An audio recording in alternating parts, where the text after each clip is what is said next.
Good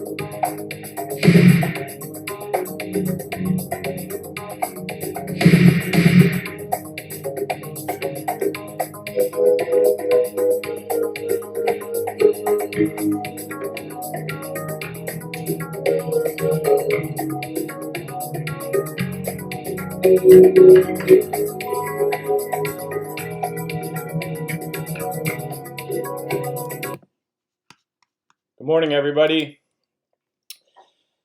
Welcome to another episode of Mike's MMA Picks Fight Morning Quick Card Breakdown, brought to you by MMA Oddsbreaker as well as BetDSI. This is the big one, folks. We've got UFC 244 at Madison Square Garden. Weigh-ins are just a few hours away. We'll definitely have some critical matchups at stake and critical weigh-ins. A bunch of fighters here are susceptible to missing weight, and I have some genuine concerns headed into this matchup. The first fight is going to be the fight with the scale, especially for folks like Kevin Lee, Darren Till, and a few others. So let's get things kicked off quick here. We're going to burn through these 12 fights and hopefully get you on the board with some winners. We're going to talk some DraftKings. All right, so let's start out with first bout of the evening. We've got Julio Arce taking on Hakeem Dawodu. Hakeem Dawodu came in with a lot of steam with his UFC debut. Took a loss to Danny Henry in the first round, but has since gotten back on track. Dawodu sits as a minus 130 favorite right now, 8,600 in DraftKings. Julio Arce is a local fighter, Tiger Schulman's fighter. In fact, we have three guys on the card from that camp. We have Lyman Good as well as Shane Burgos. And Arce coming in at plus 110 right now, 7,600 in DraftKings. Julio Arce possesses solid boxing. He was a Golden Gloves champ over here. Beat Julian Erosa in his last matchup. I was at his fight against Shaman Moraes at Madison Square Garden last time. I had a very bloody fight. That fight, one thing I noticed is that Arce received a huge pop from the crowd. I suspect he'll get the same in this matchup. Dawodu is a Canadian kickboxer who had a pretty impressive amateur record at 42-5. That was a kickboxing record. Now, both of these guys are coming off of head kick knockout victories. Erosa, tough as nails, but his body just was not holding up. And Arce actually met some resistance in that fight. Arce has a ground game, can wrestle. Dawodu is probably going to look to keep this on the feet. And one thing I noticed is his quickness. That's a big difference between Arce and Dawodu's game. Also, precision striking on behalf of Dawodu is going to be helpful, and also that 1.5-inch reach advantage. So to make things short here, I am going to expect a competitive, closely contested bout that is going to head to the judges, and I'm actually going to expect a split decision in this spot, and it's going to look like Dawodu won the fight, but I have a hunch here that they're going to give the fight to Arce. So give me Arce in that matchup as the underdog. Next up, we've got Lyman Good taking on Chance-Rencountre. Rencountre coming in, he came in as a huge underdog against Nardiev and ended up pulling that out. Not many folks expected that. Plus 105 underdog for Rencountre, 7,800 in DraftKings. Lyman Good, minus 125 favorite currently at BetDSI, 8,400 in DraftKings. Now, you look at this fight, Lyman Good, 73-inch reach. He's got the striking. He's a stronger fighter. coming off of that stoppage loss to Demian Maia last time out, he's going to be the stronger fighter here. He does possess the better striking. Problem is, he doesn't have a ground game, and he is susceptible to being taken down. So that's a major concern of mine when I compare Chance Rencontre's game to other UFC fighters. Reminds me of a poor man's John Fitch. This guy moved over to Alliance MMA and has invested himself over there. This fight is expected to go to a decision at minus 185. I was at Lyman Good's last fight when he beat Ben Saunders, but Ben Saunders, man, he's going to run into a buzzsaw against Matt Brown coming up here. I have concerns for Ben Saunders. Lyman Good in this spot, though, he's another Tiger Schulman's fighter who's going to come out with a big pop with the crowd. I expect Rencountre to be grimy, shoot for takedowns, try to wear Lyman Good out. Problem is, if Lyman Good does land one of these heavy power strikes, he could put Rencountre out of there, though. I'm going to lean with the Black Eagle here. Chance Rencountre to pull off a unanimous decision victory. Next up, we head to the women's 125-pound division. If you want a bathroom break, this is going to be the fight. Katlyn Chookagian taking on Jennifer Maia. Jennifer Maia comes in with a 17-5-1 record. She's a Muay Thai striker fighting out of Shooter Box. Wins over Roxanne Modafferi, Alexis Davis. Controversial loss to Liz Carmouche, where she was taken out in that fight. Maia's coming in at a plus 135 underdog, 7,300 price tag in DraftKings. Katlyn Chookagian, minus 155 favorite, 8,900 in DK. Chookagian, 66-inch reach. She has a couple of inches of reach on Maia. She is known as the grunter in my book.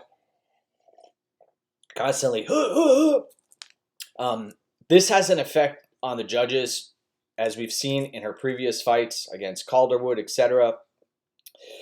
A concern of mine, I know personal life is paramount here, but she was offered a fight against Valentina Shevchenko and turned that fight down because it was going to interfere with her wedding plans. That's a huge decision, and I hope that doesn't come back to haunt her. Chookagian has put up decent DraftKings scores. Primarily, I believe the fight metric guys hear those grunts and they count them as significant strikes. It's pretty pathetic. So this fight, you look at it, the odds of it going the distance is minus 485. I do expect this to be a stand-up affair. Chookagian does have a decent ground game. She trains over at Renzo Gracie's, and she's the better athlete. She's the longer fighter. She has a gas tank, and she also possesses some decent fight IQ.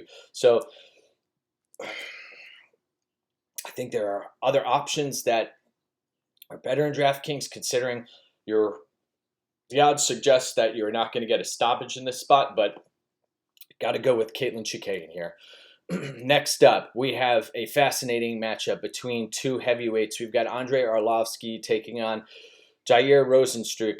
Rozenstruik, minus 155 favorite, 8,700 in DK. Then you've got on the other side of the coin, Andrei Arlovski, plus 135, 7,500 in DK.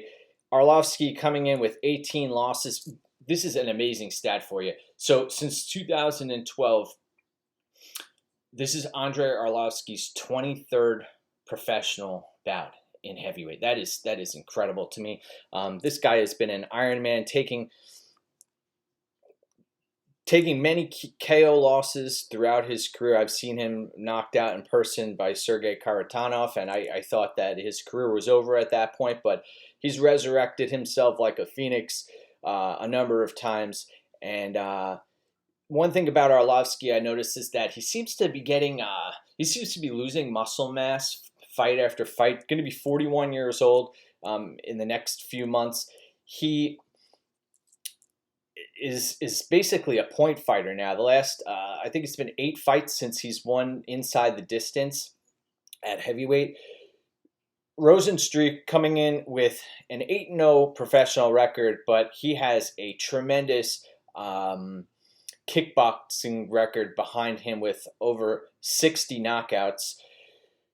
The win over Crowder, not much to take away from that other than that this guy possesses one-touch punch power that will put you to sleep.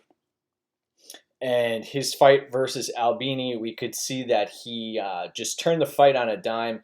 You could see the holes in Rozenstruik's game, that obviously the ground game is going to be a problem if he's fighting against a wrestler. And the thing with Arlovski is he could sit on the outside and try to jab and move, and he did that versus Rothwell, and he's done that versus other fighters in the past, but he's lost a few decisions recently.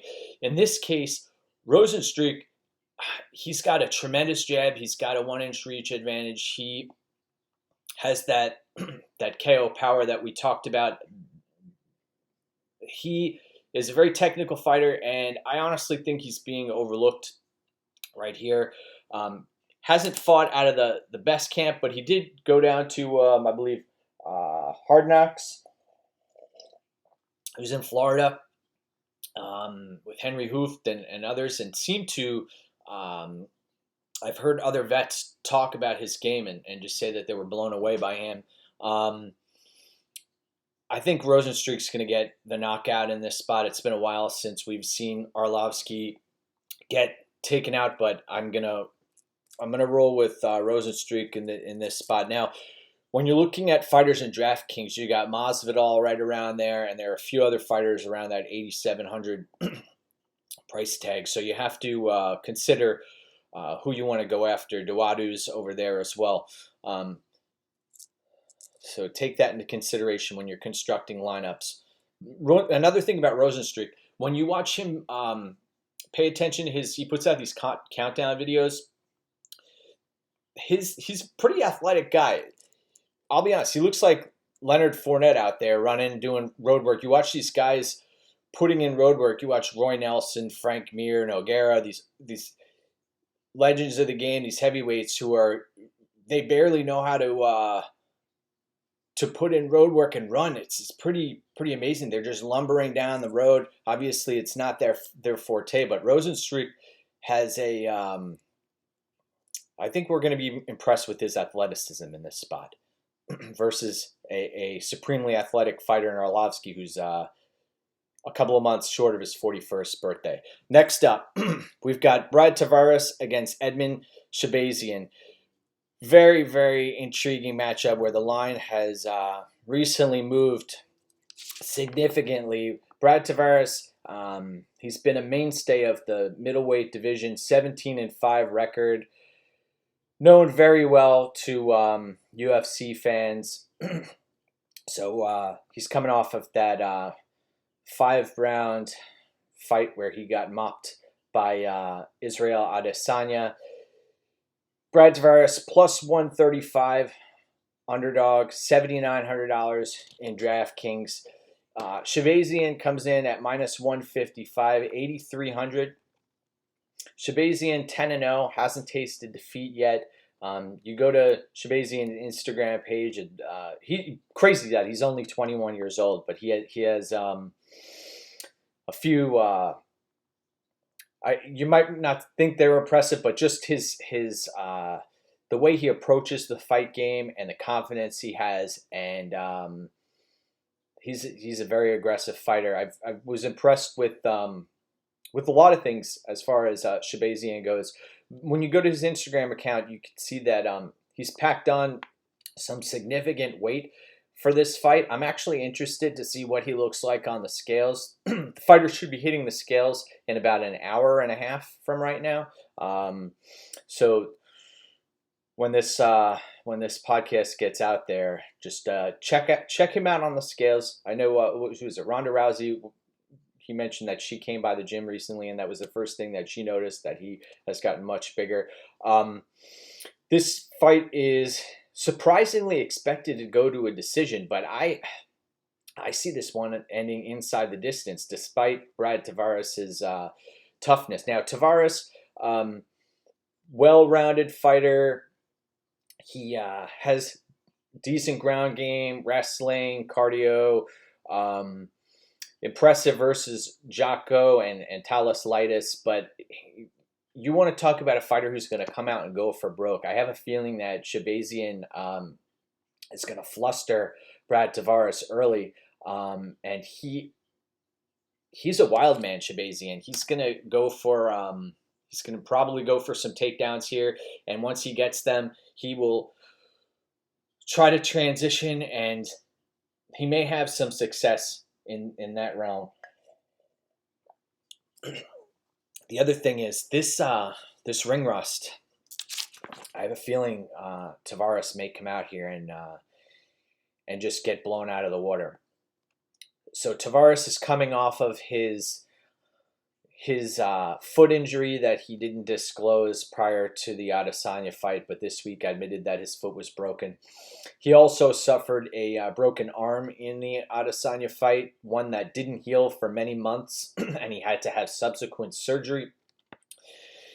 So this is a guy who hasn't been able to train for significant lengths of time, and I'll be honest, the game seems to be evolving. You look at the last time that Brad Tavares had won a fight inside the distance, and man, been a while. Go all the way back to Phil Baroni back in 2011. It's been a while. So give me Shahbazyan in that matchup. Tavares has been finished by Tim Boetsch, Robert Whittaker, and I have a feeling he's going to get finished in this spot. And also at 8,300, worth another look at Shahbazyan in this spot when you're composing your lineups. We'll see. Next up, fascinating fight, which I believe is lined incorrectly at this juncture. You've got Shane Burgos, Shane Hurricane Burgos taking Makwan Amirkhani, Mr. Finland. Shane Burgos, one of my favorite fighters, as well as Makwan Amirkhani. I've invested heavily in both of these guys throughout the years, and it's been pretty successful in that endeavor. The challenge here, you've got Burgos coming in with a 3.5-inch reach advantage. He's the much quicker fighter on the feet. Just his reflexes seem to be on another level. Amirkhani is the cheapest fighter on the card at 6,900 plus 195 underdog. I've seen him at plus 215-ish. I've seen him. I just think the odds are a little off here. Burgos coming in as a minus 245 favorite, 9,300 in DraftKings. Believe it or not, Burgos is your highest priced fighter on the entire card. Man, this. I understand Burgos does throw volume that he could potentially catch Amirkhani coming in. And Makwan, we know that he spent a lot of time refining his striking game, but I don't think it's a smart move to try to trade and even stand with Shane Burgos in this spot, because Makwan has a significant grappling edge in this spot. He's very strong. Doesn't look like it, but he is a very strong fighter with great grappling. Watch his fight with Arnold Allen. You can watch a number of his matchups. He has the ability to finish fights. He's got lots of submissions up his sleeve. people ask why and how Conor McGregor. I know he was defeated by Khabib, but he showed more than a semblance of a ground game in that fight and made it somewhat competitive. And the exchanges that that Conor had, who was in the training room with him during most of those camps, was Makwan-Amirkhani. And SBG gets a pretty bad name these days. And I understand in the previous fight, Shahbazyan with Coach Edmond gets a bad rap as well. But Amirkhani is coming in with a lot of confidence here. To make this short, though, I think that Burgos has the ability to stay at range, pepper Amirkhani with strikes, and could potentially earn a stoppage finish. Though the takedown defense of Burgos, I have some questions about that. I've been at Burgos's fights against Halaba as well as Pepe, and the fight against Pepe, Pepe was shooting takedown after takedown and couldn't get it. But Amirkhani is a different fighter. So this, to me, I think should be lined around minus 180 in Burgos's favor, maybe even more closely lined than that. But I think the play is, this. I kind of want to take a shot on Amirkhani here. I think that he's in this fight, and he's coming in with a lot of confidence. The problem is, though, he cannot stand with Burgos. That's going to be an issue. So I'm going to be playing some Amirkhani in this spot, but I'll also be taking a little bit of Burgos because I think that he has the ability to throw at volume and has a distinct advantage on the feet. All right, so that fight pick is going to be Burgos, but Amirkhani. This line is off. Next up, we've got Corey Anderson taking on Johnny Walker at the light heavyweight division. Johnny Walker, this guy, head of steam. He's sitting at minus 145 right now, $9,000 in DraftKings. Then you've got Corey Anderson plus 125, 7,200 in DK. You talk about this fight could really go one way or another. Either Johnny Walker gets the knockout in the first round, or he's going to spend the fight on his back and get grinded out. More than likely, I see Johnny Walker getting the knockout in this spot. Corey Anderson, great guy, hard worker, but that chin, man, is suspect. Mark Henry's done a lot of work with him, but I just can't trust Corey Anderson to consistently close distance and get those takedowns in this spot. So I understand. I think it was Lara in one of our buddies on Twitter who said that Corey Anderson is a DraftKings wet dream, that when he lands those takedowns, they count his significant strikes when he's peppering and landing the ground and pound on top. But in this spot, I got to pick Johnny Walker to get the victory. This fight is not expected to go to a decision at minus 205. Walker, I tweeted out a fight of his, one of his brutal losses, and he is susceptible to getting knocked out. Dominic Reyes, I believe, is a better prospect than Johnny Walker. I know this fight taking place at the Mecca is gonna have a little add a little shine to Johnny Walker's game, but I'm gonna pick Johnny Walker in that spot. In this spot. Next up, we have a lightweight matchup where we've seen some line movement happening, and I suspect we're going to see some line movement in about an hour when these guys weigh in. We've got Gregor Gillespie taking on Kevin Lee. Both of these guys used to wrestle in college at 157 pounds.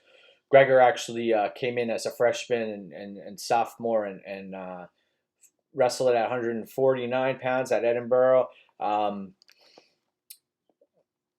Gregor Gillespie, national champion as a freshman. Now he's 32 years old, coming in as the minus 155 favorite, 9,100 in DraftKings, taking on Kevin Lee, who has fought some really stiff competition through the years. 135 underdog, 7,100, low price Kevin Lee.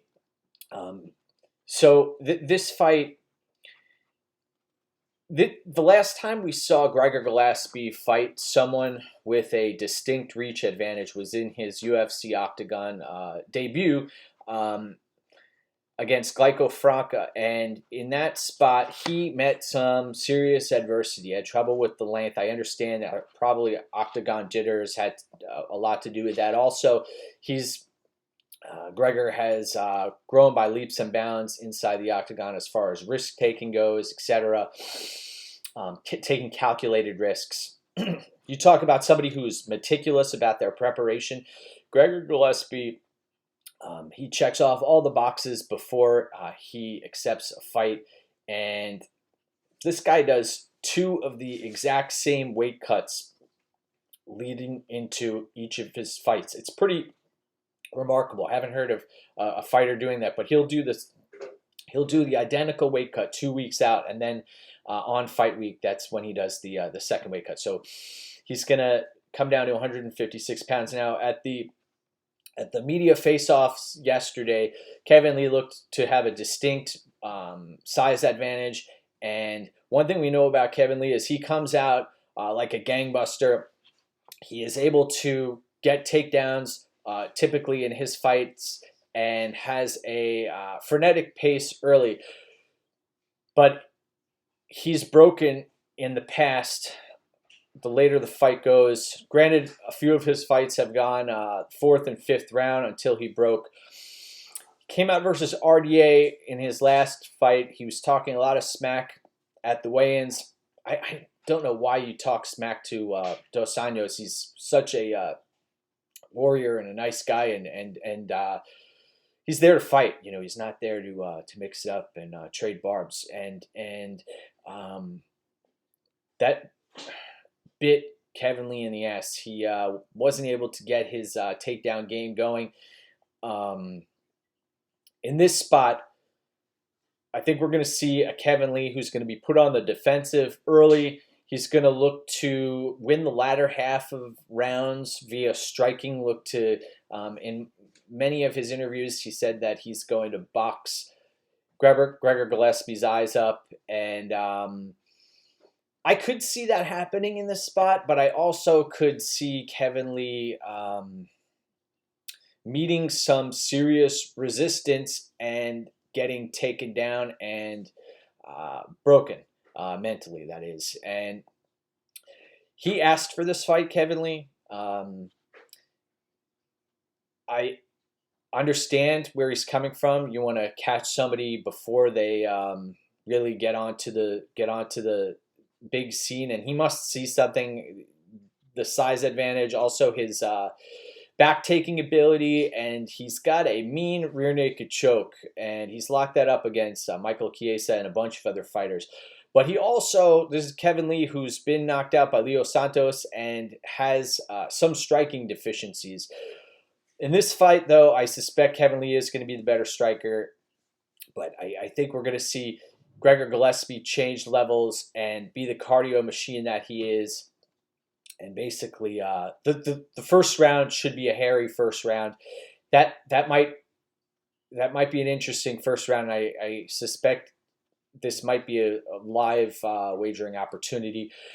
But the later the fight goes, I expect the tide to turn and Gregor Gillespie to really turn things up and break Kevin Lee the later the fight goes. But I'm very, very interested in this matchup. Gregor had been down to, I believe, minus 145 at one point. Then he got up to minus 185. Right now he's about, let's see, minus 155 now. So I like the line on Gillespie. Let's see what happens to it after weigh-ins, because we know this can't be stressed enough. The first battle for Kevin Lee is going to be the battle on the stage. He's coming down from welterweight, folks. That's after busting his ass and missing weight many times. I know he made weight against Iaquinta, but I have some real concerns about Kevin Lee on the scale this morning. Let's see if he wins that battle on the scale. But the pick's going to be Gillespie. Next up, we have a very interesting matchup between heavyweights. We got Derek Lewis taking on Luque-Ivanov. Ivanov, 18-2 record. This guy is an iron skull, iron chin, minus 120 favorite, 8,200 in DK, taking on a Derek Lewis, who we know exactly who Derek Lewis is. 79-inch reach for Derek Lewis, plus 100 underdog, $8,000 in DraftKings, was getting his ass kicked against Volkov and came out guns blazing in that last round and basically got a victory there. But he pulled that one out of his ass. And that's the thing about Lewis, man. He can just surprise you at any moment, and he has that puncher's chance. Was finished by Mark Hunt late in his fight. Took a loss to Daniel Cormier. JDS also exposed him. 34 years old, coming off of an ACL repair. I do have some serious reservations about Derek Lewis in this spot. I have some serious concerns in this spot about Derek Lewis. Ivanov is not the most athletic fighter. I thought Ivanov lost his fight to Ben Rothwell. That says a lot. Beat Tuivasa. Don't put too much stock into that. This, honestly, I see this as being a very sloppy heavyweight fight that could go either way. And I'll be staying away from this fight. This fight, look at that. It's not expected to go to a decision at minus 135. Lewis, I expect him. I know his nutritionist has done a lot of work with him and that he's supposedly coming in much better shape, but I don't trust Derek Lewis. And I'm actually going to be picking the less athletic fighter who I believe is just more durable, and his head just seems to be in the game. Ivanov, I'll be picking Ivanov in this spot at minus 120. Next up, we got Stephen Thompson, Wonder Boy, taking on Vicente Luque at 170 pounds. A lot of people don't talk about this, but Stephen Thompson actually has a pretty tough weight cut. He sheds a lot of weight headed into his fights, and right now the odds have been closing minus 130 for Stephen Thompson. I've actually seen at some sites the line flip to Luque becoming the favorite at minus 115. 8,500 for Thompson. I don't think touching him in DraftKings is a great idea because of his low volume striking approach. Plus 110 for Luque, 7,700 in DK. This is Vicente Luque's fourth fight this year, so he's been putting in a lot of work. He's taken a lot of damage in his fights. Also, he's a hittable fighter. Both of these guys, obviously karate backgrounds. We know exactly who Stephen Thompson is. Got great takedown defense. If you try to shoot on him, he's going to make you pay for it. He was winning the fight against Anthony Pettis handily in that matchup, and boom, Pettis lands a Superman punch, lights go out, and that was the first time we really saw Stephen Thompson in mixed martial arts get flatlined. Not sure if that's going to happen here. I like Luque's ground game. I like his aggressiveness, but when the danger is that Stephen Thompson's a counter fighter, but so is Vicente Luque. This fight, I want to lean to the side of youth and aggressiveness and a chin that's going to hold up. But you look at somebody, it's really hard to look good against Stephen Thompson. Watch his fight against Jorge Masvidal, and we know how good Jorge Masvidal is. Thompson made him look silly a number of times in that fight, and for Luque to say that he's going to come in here and have a point fighting affair against Stephen Thompson, that's a concern of mine. And he usually does what he says. There are some fighters who you can't trust what they say in interviews, but I do trust Vicente Luque. There are a few concerns I have for Thompson, though. He's 36 years old now. A bunch of his buddies have been losing. You look at Weidman, who lost recently. And you don't want to surround yourself with a culture of losing, but Thompson seemed to take that first KO loss pretty well. Wanted to get back in there. You saw the video of him on Instagram where he was laughing and trying to regain his wits. This fight, though, I think Luque is the more dangerous fighter at this point in his career. This was a few years ago. The Thompson who was tuning up McDonald, Robert Whittaker, and other fighters, I would be more apt to pick Thompson in this fight. But I'm going to go with Luque in this spot. I think that it's a dangerous fight to play in DraftKings because there's a potential for it to be a dud and not put up many DraftKings points. So it may be a stay away as far as DraftKings goes. But I think 15 minutes is a long time for Luque to try to close the distance and to cut off angles. And that's a really, really hard thing to do against Thompson. So I knew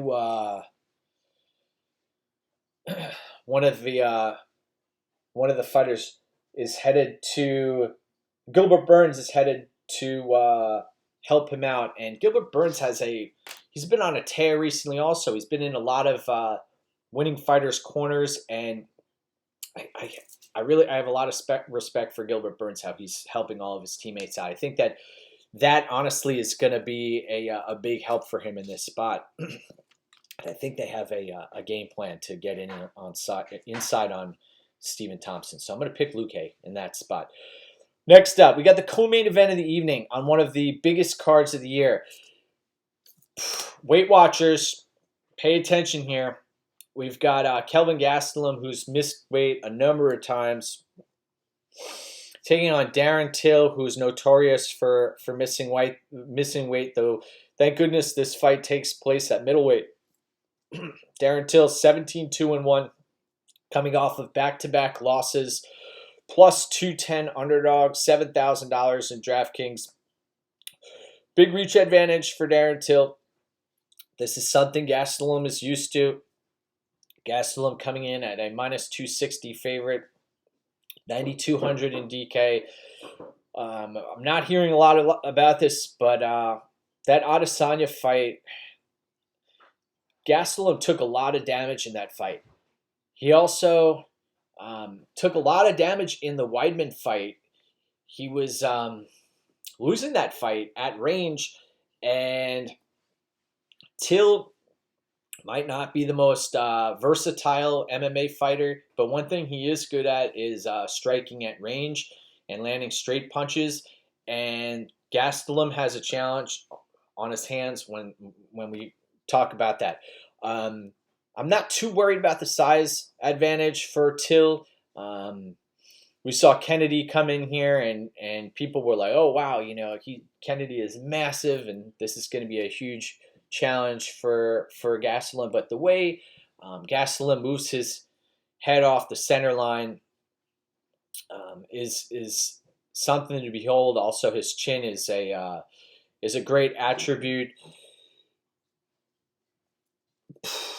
Darren Till, though, you watch his fight. This is a dangerous fight as far as DraftKings goes and as far as what's baked into the line, because I believe the odds are off in this fight. I believe it should be more closely lined, maybe around -180, -190 in Gastelum's favor.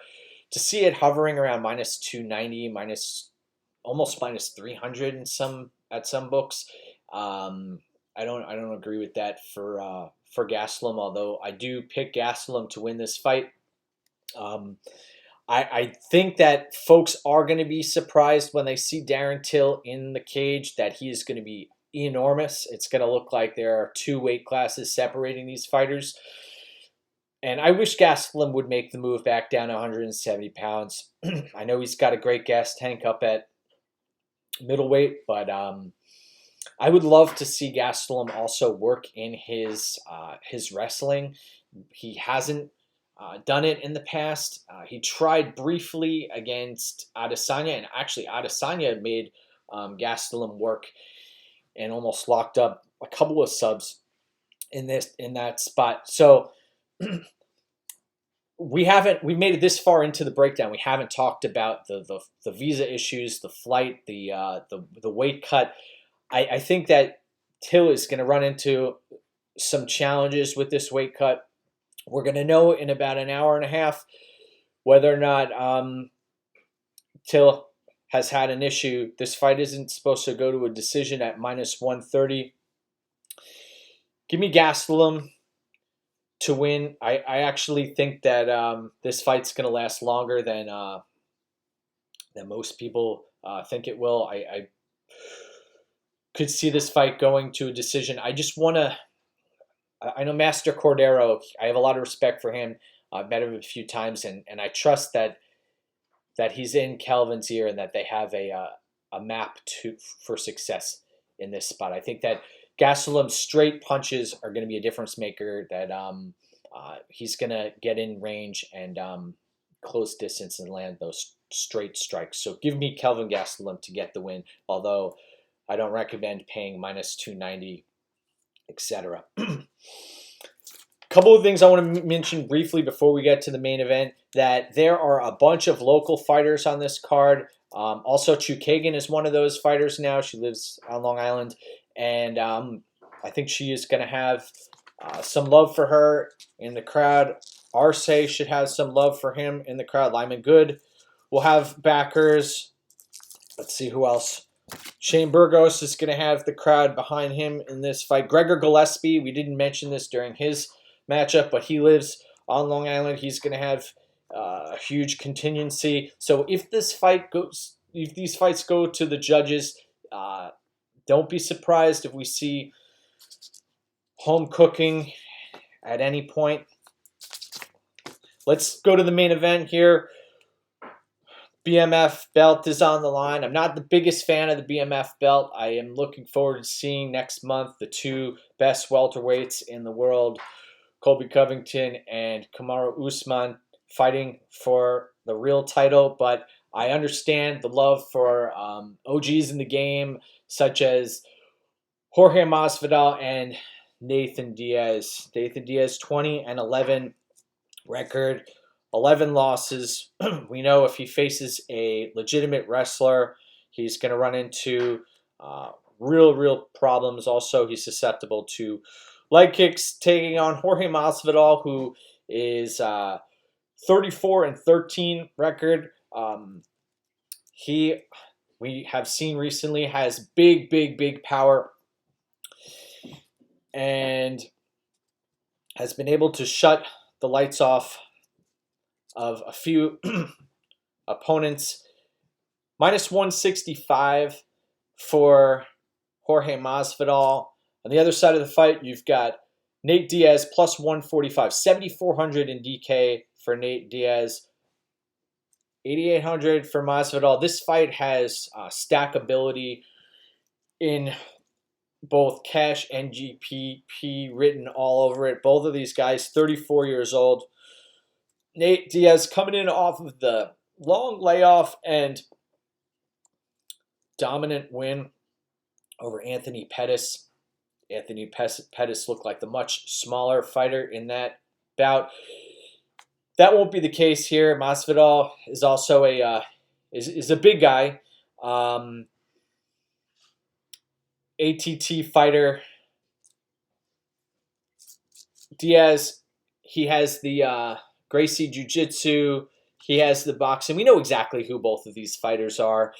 What I'll say is, in this fight, Nate Diaz typically starts out slow.